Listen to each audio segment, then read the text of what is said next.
again, guys. Happy Thursday. Got a nice little Thursday night football game going on tonight. Lions and the Packers. Nice little 11-game baseball card as we're wrapping up into the final series of the MLB regular season.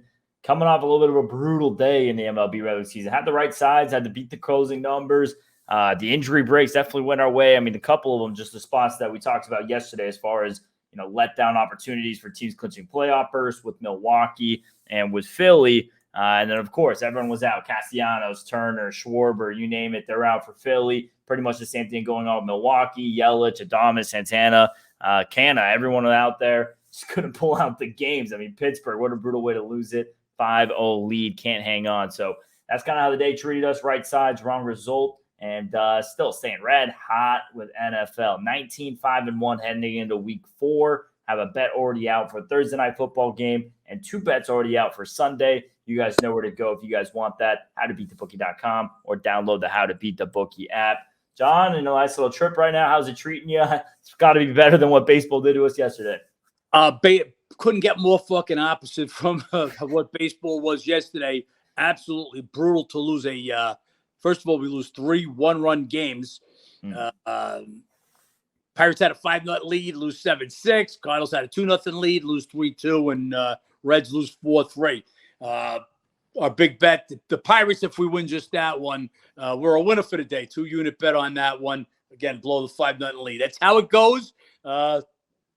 Some days you're to fly, some days you're to windshield. Yesterday we would have flied. So we got squashed after a nice had a nice little run. I don't know if it's 9 of 12 winning days, something like that. Started off Monday and Tuesday, back-to-back winning days. So yesterday, no good. We got to get back on the right track today. I don't have a baseball bet yet. Last week of baseball, last weekend, basically, coming into baseball of the regular season, obviously we'll be crushing playoffs. So it's all about spots at this part of the year. So for my guys that are going into my ratings and saying, well, this don't make, yeah, of course it doesn't make sense. Nothing makes sense the last week of the season. And we'll talk about it as we do the baseball breakdown. So just checking out some stuff. So yeah, football tonight. We'll talk about that after the baseball. And while I got you guys, I'll give you a quick little look at the, I don't know how much you guys will be able to see from here, Ben. We're at the lake house. And yeah, get a pretty good view of that, actually. Lake. Oh, that's a nice little spot. It's a nice little spot. We're up in Georgia. When people from Florida want to get away, they call this up north. Me, I actually call up north, New York, Connecticut. But so yeah, we hope to have a couple of peaceful, relaxing days. But losing 3 one-run games, not really the way I wanted to get my way to relax yesterday. So we'll get back on the right track today. Why don't we start with the baseball? But you got a couple of early day games. Yep, early day games, and like we said, last series of this regular season. These series going on this weekend. We start with one of the earlier games: A's at Minnesota. Twins get it done again last night. We thought there might be a chance for some value in Oakland in this series. Went on them game 1, game 2. Couldn't get it on Estes in his second start. Game 3, not looking to go against Gray in this one. Gray's just been terrific. 10 of his last 12 starts, quality starts. In the last 2, allowed 1 run across 13 innings. And yes, he's going to have some kind of restriction tonight. They're not going to push it. No need to do it. They're not playing for anything. A little bit of a tune-up here before the playoffs. But nonetheless, massive pitching advantage over Medina, 0-2, 6.62 ERA. I see no value here in Oakland, despite the fact Twins have nothing to play for. Yeah, Twins nothing to play for. But Gray will go out there and deliver 5 innings against a team that just can't hit. Mm-hmm. A's now scoring 2.69 runs per game, hitting 208, just 2-11 their last 13 games. Add to the fact the Twins just absolutely own them, beat them 10 of the last 11, all 5 this year, the last 5 in many. Huge number, just don't want nothing to do with the A's in this afternoon game. Then we have D-backs at the White Sox, and kind of more of the same here. 2 teams, obviously Arizona a bit more to play for, but after taking care of business thus far, they're pretty much locked in there to that second wild card spot. One more win will really get them locked in. Jarvis versus Toussaint in this one. Going to be Jarvis' first career start as an opener. And Toussaint just been brutal. Last time out, 6 runs, 5 earned, 4 in the third.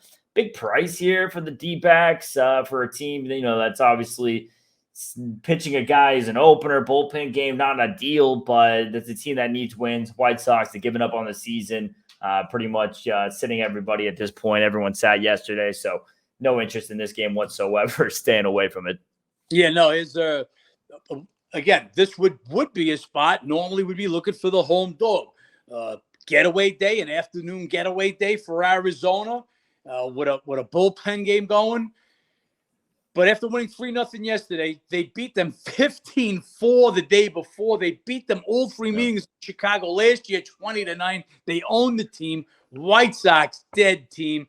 They've lost 5 out of their last 7 now, scoring just 2.29 runs a game, batting just, 212. They put Robert, their leading home run hitter and RBI guy, on the IL, so he's not going to finish the season with them. They've already pushed up the white flag. Season's over for the White Sox. No reason to take. Again, we'll take against these teams and want to take against the teams like the Twins, teams that have going to the playoffs, but it's got to be with the right team that has something to play for. Just don't see that with the White Sox in this spot. We have Tigers Detroit, one of the last little day games here. Obviously, they have the game to finish from yesterday that got suspended at 4 innings.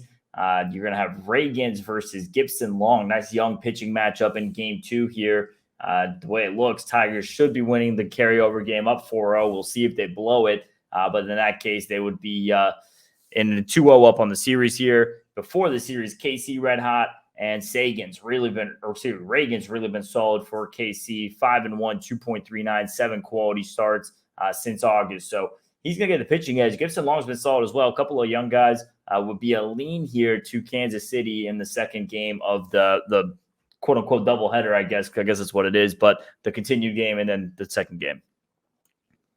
Yeah, I got to see. These are 2 teams that are out of it for months already. So we're going to see what the lineups look like after the completion of game 1. Kansas City, they had a real hot roll going, sweeping Houston, and then only to come into Detroit to lose the first one and now getting blanked in this suspended game from last night. We'll see how they get it done in again, the second game. The originally scheduled game. Reagan's has been great for them. But this kid, Gibson Long for Detroit, he's got off to a nice little start the first couple of starts also. Again, it all depends on the line and the lineups for that game. Really not interested in 2 teams that are totally out of it. Royals, second worst team on the road, the worst in producing runs on the road. Tigers 29th scoring 4 runs a game. Expect a low-scoring game in that second game, especially if you're going to have a couple of starters out. Then we're going to have the Cardinals at the Brewers. Hudson versus Burns here. Brewers obviously clinched the other day. They ended up pulling it out yesterday. 3-2 win there. Burns versus Hudson. Burns not going to go too far. Another one of these guys going to be needed here in a couple of days for the playoffs. Last start of the season. Going to just be kind of playing out the string a little bit, tuning up for the playoffs. Hudson coming off a quality start for San Diego, but really brutal on the road this year. That was one of his only good road starts, 6.78 on the road in just 8 outings. Would be a lean here ever so slightly to St. Louis, but what are you going to get out of Burns in this one? Burns has been a bit worse at home this season, but more so just him resting. And I will say this last series for St. Louis, I think is going to be maybe some more spots. You're going to have a Cincinnati team who's most likely going to be recently eliminated in that series against St. Louis. You're going to have the Wainwright final game on Sunday and the homestand. So I think they closed Wainwright down. I think that's it for Wainwright. Did they shut Wainwright down? I must have missed that.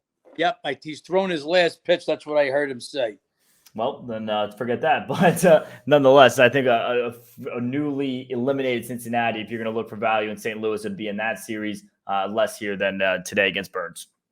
Yeah, Burns pitched 5 innings in it when Milwaukee assaulted the Marlins 16-1 his last time out. Don't expect them to go any further than that.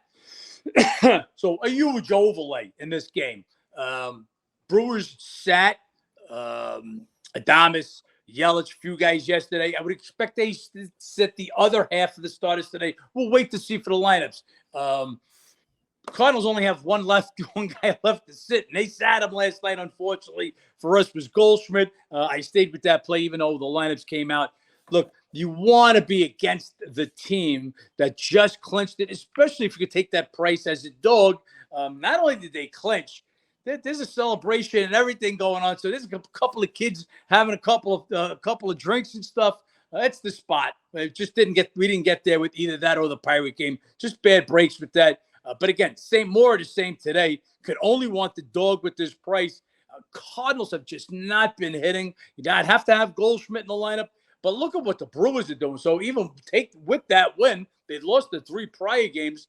So last 4 games, scoring just 2.5 runs a game, hitting 203. So here's a Brewer team, locked it up. They're waiting for the playoffs. Burns going to get out there, give you his 5 innings. They're not a 2-change favorite. So we're about value. Value belongs to St. Louis. It'll be St. Louis or nobody. It'll just depend on the lineups.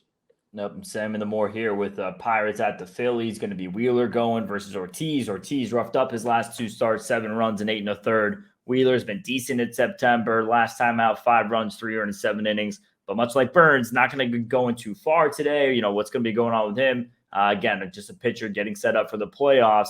Would be a lean here to the Pirates. Have to see lineup, try to see what's going on. And if you're the Phillies, you're likely resting a couple of guys still. I mean, obviously they got the day off yesterday.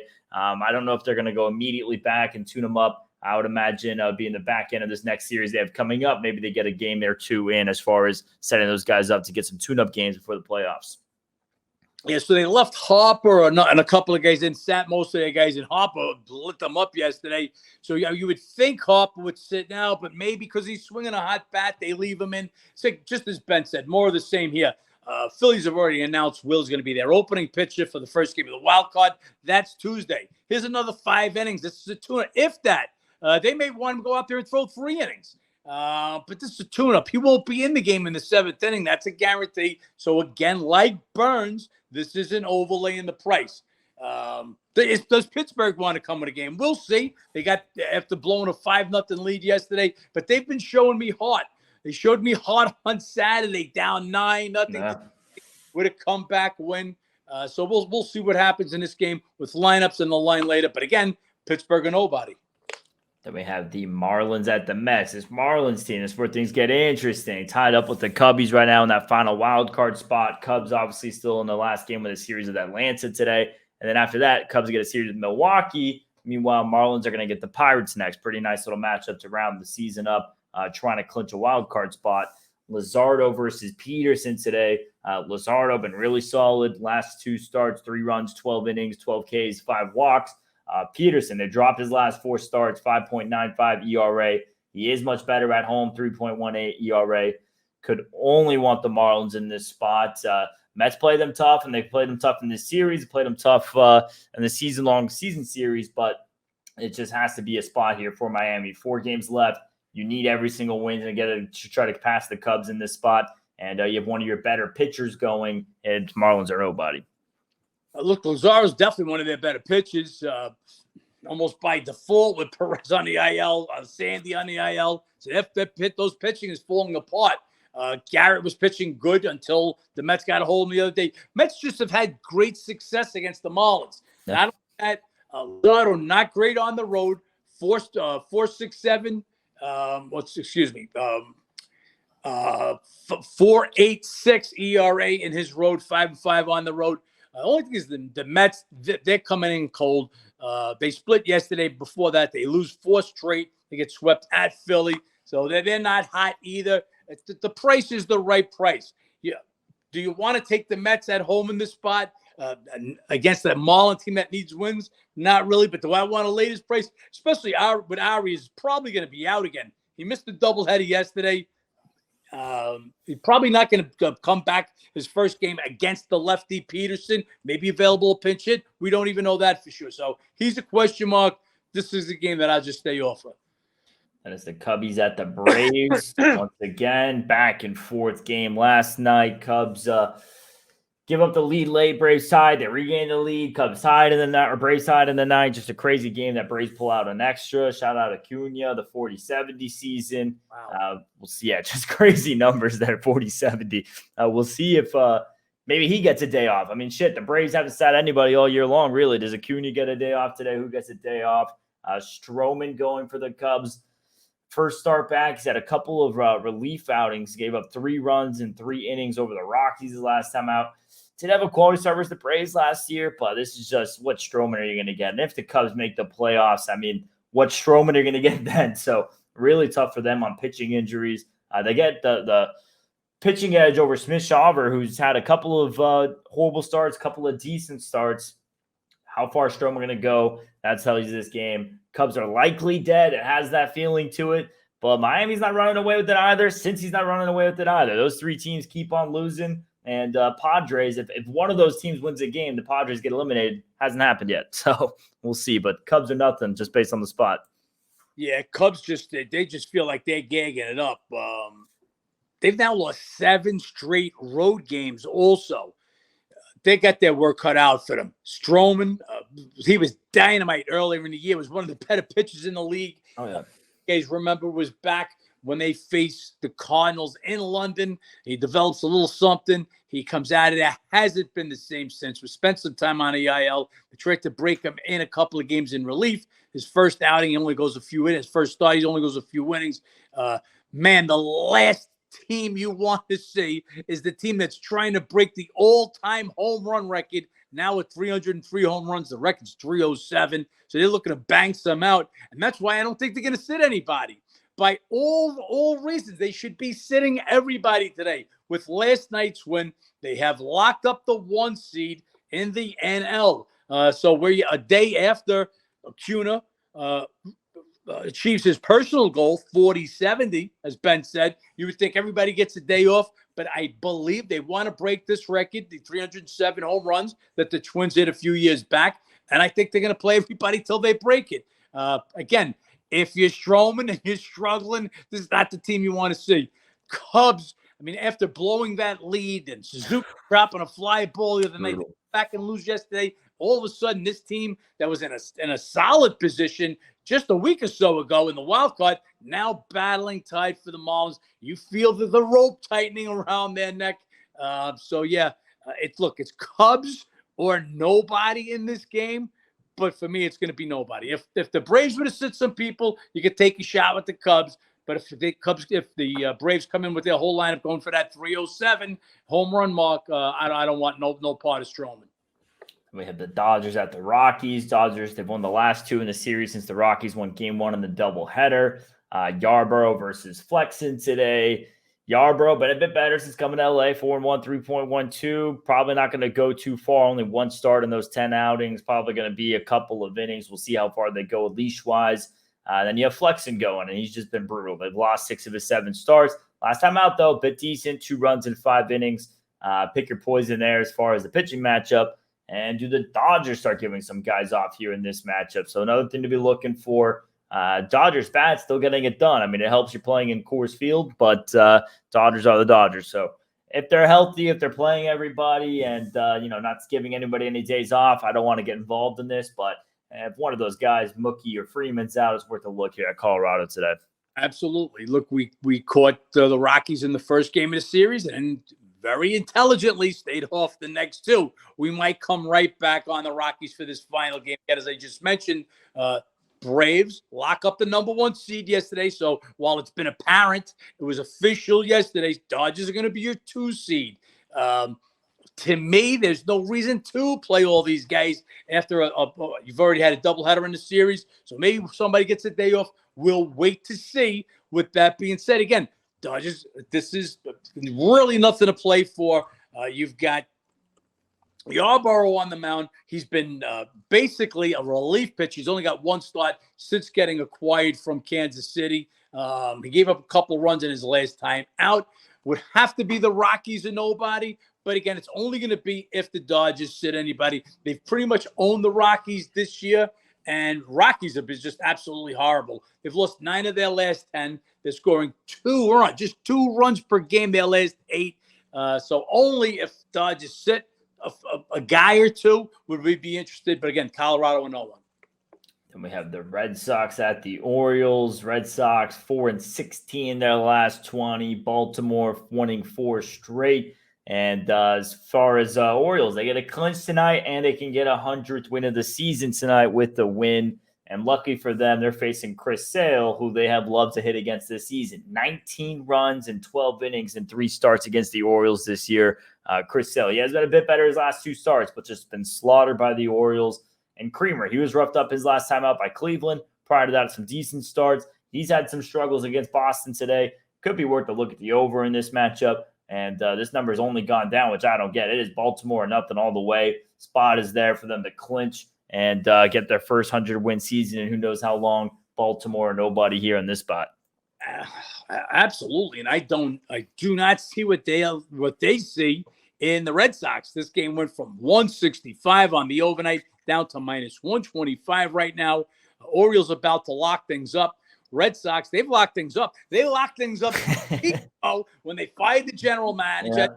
Yeah. At 4-16 their last 20, but more recently, just 1-4, scoring 2.4 runs a game, hitting 227 on this last little homestand.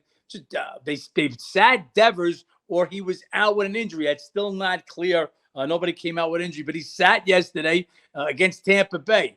Is he done for the year? We'll wait to see. No Devers. Orioles going for it. Red Sox locked up shop. They beat Sale up like a redheaded stepchild. I don't see what they see in the Red Sox. This is the favorite, Orioles or nobody. And we have Yankees at Toronto, the other AL East matchup. And the Yankees had their 2 $700 million guys get it done last night. Cole's complete game shutout. Judge, the 2 homers. And Jay's goose eggs back-to-back nights in this series. We'll see if they can turn around. And luckily for them, Seattle keeps losing in the series against Houston. Otherwise, they'd be in some troubles in their wild card spot. It's Weaver versus Bassett today. Bassett's been pretty solid. 4 of his last 5 starts, quality starts. Had 7 shutout innings versus the Yankees in May. And Weaver in 2 starts since coming back over. 3 runs in 9 1/3, 10 Ks, 2 walks. Pitching edge Bassett, but my goodness, Toronto does not hitting right now in the first 2 games of the series. Yankees are nobody. Big dog price. The Jays might be another one of these teams choking away. And they get Tampa Bay to wrap up the season, which could be a blessing if Baltimore clinches up tonight and Tampa Bay just calls it for those 3 games there. Absolutely could be. The Yankees, like San Diego, they waited till the last few weeks to get hot, and I mean red hot on the road. Yankees now 13-3 their last 16 road games. Crazy. Orioles just 2-4 their last 6 games. Scoring just 4 runs per game, and as Ben said, getting blanked in back-to-back nights at home. Yankees have had their way with Toronto. Up in Toronto, is it 5 out of 6 this year in Toronto? Just Weaver. We went against him his last time out. This kid's actually pitched 2 good games, decent games for the Yankees, much better than you would think. But Bassett's got to get a big pitching advantage here. The need is for Toronto to bust out. They need a W over here. After missing the first 2 games, tough to come with Toronto, with the Yankees in this spot. But the number is a tremendous overlay. You got an ice-cold team that hasn't scored 2 runs against a red-hot team on the road. Even though Bassett has the pitching advantage, this number should not be 180, and that's what it is now. So it's the Yankees' price or nobody. And then you have Rangers at Seattle. Obviously, this game has all the implications to it. Seattle couldn't get it done against Houston. They're now 4 games back in the division. Astros 2.5 games back of Texas. And as far as the wild card, Seattle 1.5 back of Houston there, trying to catch that final spot. Astros, as far as cleaning up the season, they're going to have Diamondbacks. So it's going to be interesting how that all closes down. This is a pitching matchup we saw just last week. Montgomery versus Gilbert. Montgomery's been a stud, 0.43 ERA his last 3 starts, all quality starts, including 7 shutout innings in that matchup. And then Gilbert, he was better his last time out against Texas, 2 runs in 5 2/3. Before that, roughed up by the Dodgers. Very hit-or-miss pitcher. Very difficult when you have 2 pitchers who both just pitched well against this team, now being seen twice in a row for the same week. How's that going to affect everybody? This would be a lean to Texas. I mean, Montgomery's just been really solid down the stretch here, and Rangers trying to clinch this division, and maybe get a couple of days off in the back end of the series.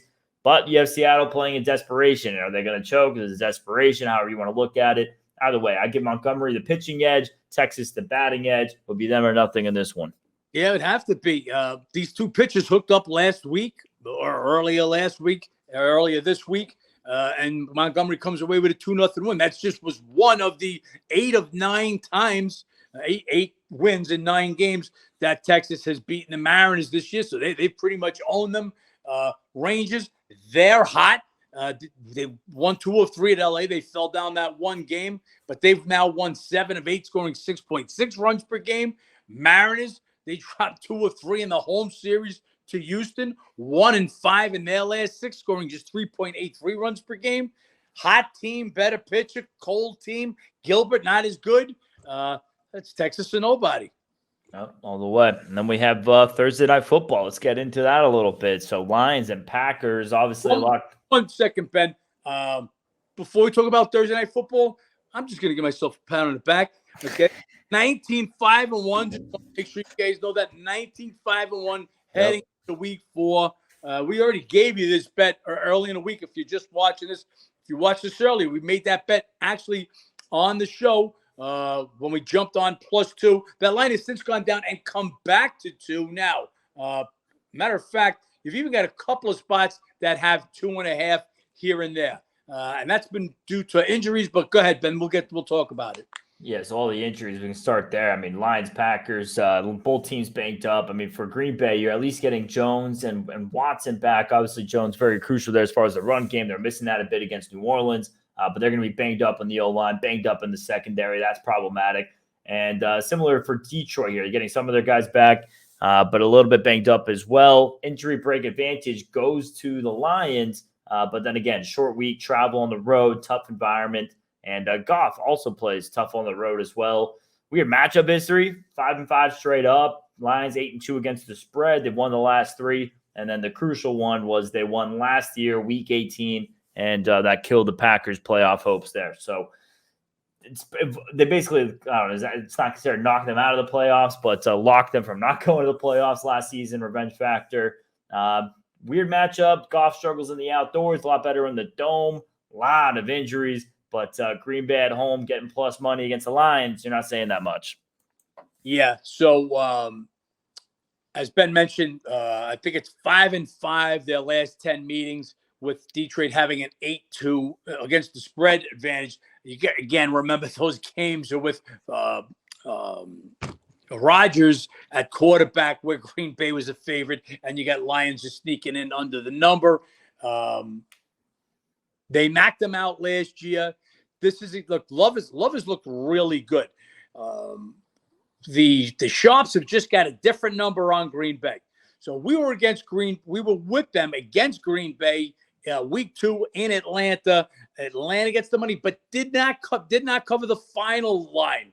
We take a +2 in that game. That game jumped all the way to 3 Falcons, but they only won by 1.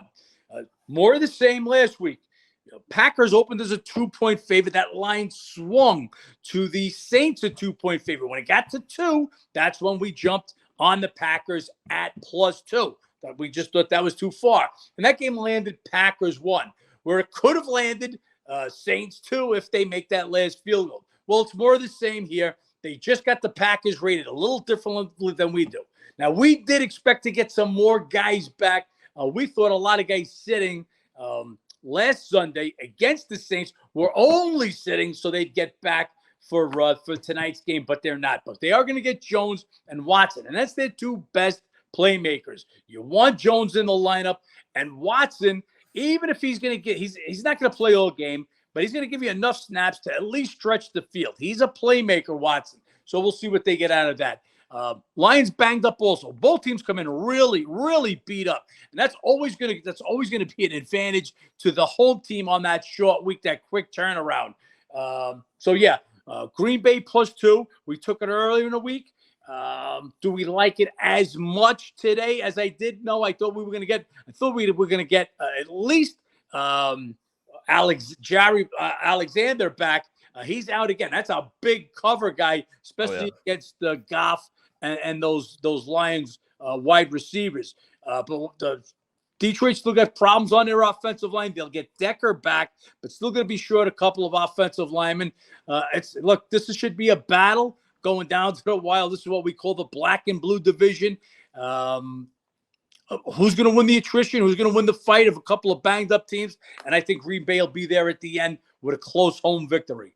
Yep, one of the bigger home edges in football, definitely there in Lambeau, especially as the year gets colder. So we'll see how that treats them tonight. Not going to go too much into NFL Sunday for you guys, just because things have been red hot. So if you guys want that, sign up on the app or the website. But I thought we covered the game of the week and give you guys a pretty good breakdown on that game. Dolphins at Buffalo. We're talking about the Denver. Not talking about that one, huh? Yeah. Not talking about Denver and Chicago, although that might be the game of the week. A lot of eyes going to be on it. No, but Miami at Buffalo. I mean, it's a big matchup there in the AFC East.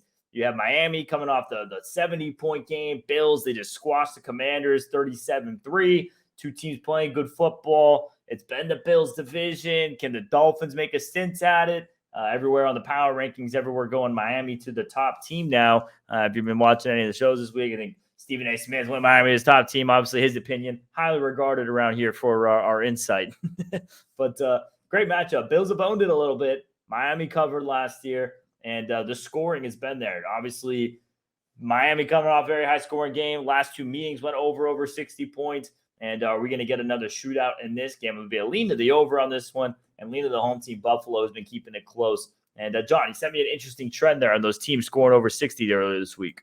Yeah. Was it 1-6 against the spread, 0-7 straight up that have lost if you've scored more than 60 the week before? I guess that's a letdown number. Look, all the ratings, anybody that's using a computer rating, your computer can't help but have Miami the best team now. They scored 70 and over 100 yards of offense. So any information that you put into a computer, that's what it's got to spit out. That's why what I do is different than everybody else. I don't use any computers. This is how we get it done, guys. It's old school. It's old school numbers on a paper, okay? You take a look with your eyes and you rate teams. If you're just feeding a bunch of stats into a computer, Dolphins should win by 15. They won by 7. They won by 50 the last game, scoring 70 points, like I said. Again, this is going to be a tough game. I make the game right where the number's at. You got a little revenge here for the Dolphins. They got knocked out of the playoffs. They met 3 times last year. They meet twice every year, divisional opponents. Early in the year, Dolphins beat the 21-19 in a tough game in Miami. That's when the Dolphins were playing good. Keep in mind what happened last year. Tua runs into a couple of concussions in a row. When he comes back, he was never the same. Dolphins now in the second year with Hill. This team's dangerous. The only thing is Waddle's still questionable. This is Thursday now. It's at noon Thursday. We still don't have word on Waddle. Remember, Dolphins did this without Waddle. Did what they did in Denver without Waddle. Getting him back would absolutely be big against the Bills. This is going to be a war. I think this game belongs 2.5. As I said, Dolphins went. They beat them. They covered them 3 times last year. They beat them in Miami. They go up to Buffalo twice towards the end of the season. They lose but cover. And then in the playoffs, as a big dog, they keep it tight and they cover that one. I think the game is right there. We'll see who the best team in the AFC is after this game. Yeah, going to be a great matchup. No bet there currently, guys, but 2 bets on the Sunday card. 1 out for Thursday, which you guys all know. And if you guys want to start getting on those Sunday lines, as lines are already moving, you guys know where to sign up. Other than that, a little bit of a rough day yesterday, John, but good week, good month of September coming to a close, and a great start to NFL heading into week 4 here. Yeah, absolutely. We've got one. We've got the bet for tonight for Green Bay. We sent out 2 actually earlier this morning. 1 is a side, 1 is a total. The total moved literally a point. 5 minutes after I sent the game out. Everybody knows our totals are pretty good.